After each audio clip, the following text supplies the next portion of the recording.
2 Samuel chapter 16. When David had gone a short distance beyond the summit, there was Ziba, the steward of Mephibosheth, waiting to meet him.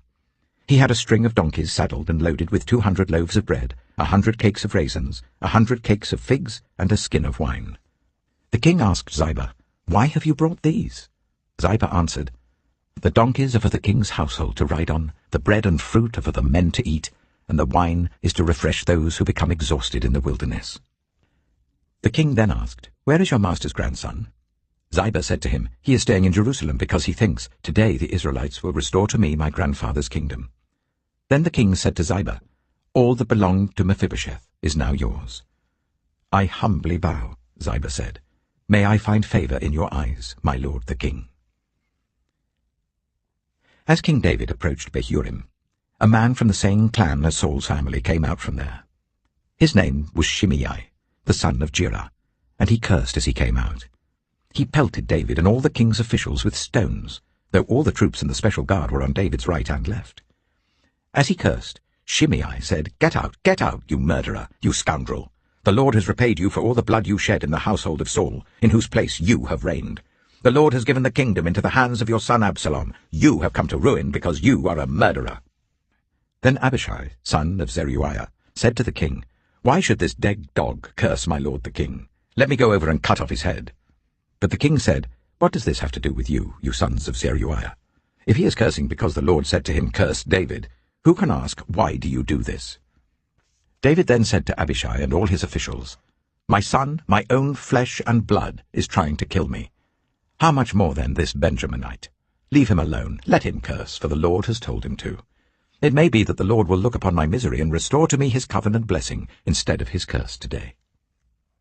So David and his men continued along the road, while Shimei was going along the hillside opposite him, cursing as he went and throwing stones at him and showering him with dirt. The king and all the people with him arrived at their destination exhausted, and there he refreshed himself. Meanwhile, Absalom and all the men of Israel came to Jerusalem, and Ahithophel was with him. Then Hushai the Archite, David's confidant, went to Absalom and said to him, "Long live the king! Long live the king!" Absalom said to Hushai, "So this is the love you show your friend? If he's your friend, why didn't you go with him?" Hushai said to Absalom, "No, the one chosen by the Lord, by these people and by all the men of Israel, his I will be, and I will remain with him. Furthermore, whom should I serve? Should I not serve the son? Just as I served your father, so I will serve you." Absalom said to Ahithophel, "Give us your advice. What should we do?" Ahithophel answered, "Sleep with your father's concubines, whom he left to take care of the palace. Then all Israel will hear that you have made yourself obnoxious to your father, and the hands of everyone with you will be more resolute." So they pitched a tent for Absalom on the roof, and he slept with his father's concubines in the sight of all Israel. Now in those days, the advice Ahithophel gave was like that of one who inquires of God. That was how both David and Absalom regarded all of Ahithophel's advice. 2 Samuel chapter 17. Ahithophel said to Absalom, "I would choose 12,000 men and set out tonight in pursuit of David. I would attack him while he is weary and weak. I would strike him with terror, and then all the people with him will flee. I would strike down only the king and bring all the people back to you. The death of the man you seek will mean the return of all. All the people will be unharmed." This plan seemed good to Absalom and to all the elders of Israel. But Absalom said, "Summon also Hushai the Archite, so that we can hear what he has to say as well." When Hushai came to him, Absalom said, "Ahithophel has given this advice. Should we do what he says? If not, give us your opinion." Hushai replied to Absalom, "The advice Ahithophel has given is not good this time. You know your father and his men. They're fighters, and as fierce as a wild bear robbed of her cubs. Besides, your father is an experienced fighter. He will not spend the night with the troops. Even now he is hidden in a cave or some other place. If he should attack your troops first, whoever hears about it will say, 'There has been a slaughter among the troops who follow Absalom.' Then even the bravest soldier, whose heart is like the heart of a lion, will melt with fear, for all Israel knows that your father is a fighter, and that those with him are brave. So I advise you, let all Israel, from Dan to Beersheba, as numerous as the sand on the seashore, be gathered to you, with you yourself leading them into battle. Then we will attack him wherever he may be found, and we will fall on him as dew settles on the ground. Neither he nor any of his men will be left alive. If he withdraws into a city, then all Israel will bring ropes to that city, and we will drag it down to the valley until not so much as a pebble is left." Absalom and all the men of Israel said, "The advice of Hushai the Archite is better than that of Ahithophel." For the Lord had determined to frustrate the good advice of Ahithophel in order to bring disaster on Absalom. Hushai told Zadok and Abiathar the priests, "Ahithophel has advised Absalom and the elders of Israel to do such and such, but I have advised them to do so and so. Now send a message at once and tell David, do not spend the night at the fords in the wilderness. Cross over without fail, or the king and all the people with him will be swallowed up." Jonathan and Ahimaaz were staying at En-Rogel. A female servant was to go and inform them, and they were to go and tell King David, for they could not risk being seen entering the city. But a young man saw them and told Absalom. So the two of them left at once and went to the house of a man in Bahurim. He had a well in his courtyard, and they climbed down into it. His wife took a covering and spread it out over the opening of the well and scattered corn over it. No one knew anything about it. When Absalom's men came to the woman of the house, they asked, "Where are Ahimaaz and Jonathan?" The woman answered them, "They crossed over the brook." The men searched but found no one, so they returned to Jerusalem. After they had gone, the two climbed out of the well and went to inform King David. They said to him, "Set out and cross the river at once. Ahithophel has advised such and such against you." So David and all the people with him set out and crossed the Jordan. By daybreak, no one was left who had not crossed the Jordan. When Ahithophel saw that his advice had not been followed, he saddled his donkey and set out for his house in his hometown. He put his house in order, and then hanged himself. So he died and was buried in his father's tomb. David went to Mahanaim, and Absalom crossed the Jordan with all the men of Israel. Absalom had appointed Amasa over the army in place of Joab. Amasa was the son of Jether, an Ishmaelite who had married Abigail, the daughter of Nahash, the sister of Zeruiah, the mother of Joab. The Israelites and Absalom camped in the land of Gilead. When David came to Mahanaim, Shobai, son of Nahash from Rabbah of the Ammonites, and Machir, son of Amiel from Lo-debar, and Barzillai the Gilead from Rogelim, brought bedding and bowls and articles of pottery. They also brought wheat and barley, flour and roasted grain, beans and lentils, honey and curds, sheep and cheese from cow's milk for David and his people to eat. For they said, "The people have become exhausted and hungry and thirsty in the wilderness." 2 Samuel chapter 18. David mustered the men who were with him and appointed over them commanders of thousands and commanders of hundreds.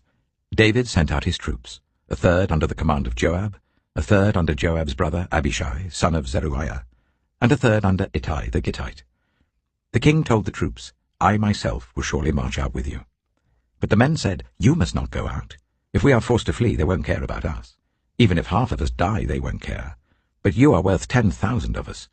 It would be better now for you to give us support from the city." The king answered, "I will do whatever seems best to you." So the king stood beside the gate while all his men marched out in units of hundreds and of thousands. The king commanded Joab, Abishai, and Ittai, "Be gentle with the young man Absalom for my sake." And all the troops heard the king give orders concerning Absalom to each of the commanders. David's army marched out of the city to fight Israel, and the battle took place in the forest of Ephraim. There Israel's troops were routed by David's men, and the casualties that day were great, 20,000 men. The battle spread out over the whole countryside, and the forest swallowed up more men that day than the sword. Now Absalom happened to meet David's men. He was riding his mule, and as the mule went under the thick branches of a large oak, Absalom's hair got caught in the tree. He was left hanging in mid-air while the mule he was riding kept on going.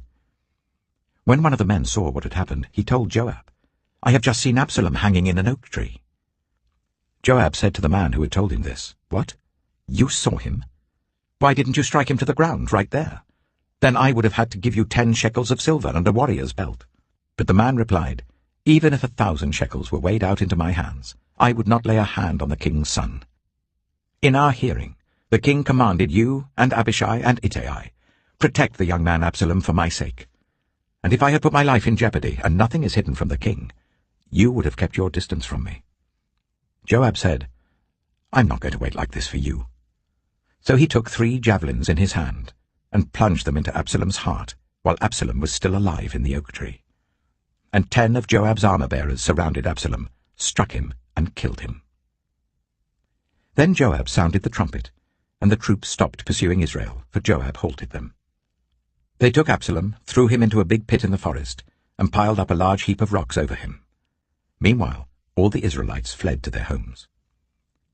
During his lifetime, Absalom had taken a pillar and erected it in the king's valley as a monument to himself, for he thought, I have no son to carry on the memory of my name. He named the pillar after himself, and it is called Absalom's monument to this day. Now Ahimaaz, son of Zadok, said, Let me run and take the news to the king that the Lord has vindicated him by delivering him from the hand of his enemies. You are not the one to take the news today, Joab told him. You may take the news another time, but you must not do so today, because the king's son is dead. Then Joab said to the Cushite, Go tell the king what you have seen. The Cushite bowed down before Joab and ran off. Ahimaaz, son of Zadok, again said to Joab, Come what may, please let me run behind the Cushite. But Joab replied, My son, why do you want to go? You don't have any news that will bring you a reward. He said, Come what may, I want to run. So Joab said, Run. Then Ahimaaz ran by the way of the plain and outran the Cushite. While David was sitting between the inner and outer gates, the watchman went up to the roof at the gateway by the wall. As he looked out, he saw a man running alone. The watchman called out to the king and reported it. The king said, If he is alone, he must have good news. And the runner came closer and closer. Then the watchman saw another runner, and he called down to the gatekeeper, Look, another man running alone. The king said, He must be bringing good news too. The watchman said, It seems to me that the first one runs like Ahimaaz, son of Zadok. He's a good man, the king said. He comes with good news. Then Ahimaaz called out to the king, All is well. He bowed down before the king with his face to the ground and said, Praise be to the Lord your God. He has delivered up those who lifted their hands against my lord the king. The king asked, Is the young man Absalom safe? Ahimaaz answered, I saw great confusion, just as Joab was about to send the king's servant and me, your servant, but I don't know what it was. The king said, Stand aside and wait here. So he stepped aside and stood there. Then the Cushite arrived and said, My lord the king, hear the good news. The Lord has vindicated you today by delivering you from the hand of all who rose up against you. The king asked the Cushite, Is the young man Absalom safe? The Cushite replied, May the enemies of my lord the king and all who rise up to harm you be like that young man. The king was shaken. He went up to the room over the gateway and wept. As he went, he said, Oh, my son Absalom, my son Absalom. If only I had died instead of you, O Absalom, my son, my son. Psalm 91. Whoever dwells in the shelter of the Most High will rest in the shadow of the Almighty. I will say of the Lord, He is my refuge and my fortress, my God, in whom I trust. Surely he will save you from the fowler's snare and from the deadly pestilence. He will cover you with his feathers, and under his wings you will find refuge. His faithfulness will be your shield and rampart. You will not fear the terror of the night, nor the arrow that flies by day, nor the pestilence that stalks in the darkness, nor the plague that destroys at midday. 1,000 may fall at your side, 10,000 at your right hand, but it will not come near you. You will only observe with your eyes and see the punishment of the wicked. If you say, The Lord is my refuge, and you make the Most High your dwelling, no harm will overtake you, no disaster will come near your tent. For he will command his angels concerning you to guard you in all your ways. They will lift you up in their hands, so that you will not strike your foot against a stone. You will tread on the lion and the cobra. You will trample the great lion and the serpent. Because he loves me, says the Lord, I will rescue him. I will protect him, for he acknowledges my name. He will call on me, and I will answer him. I will be with him in trouble. I will deliver him and honor him. With long life I will satisfy him and show him my salvation.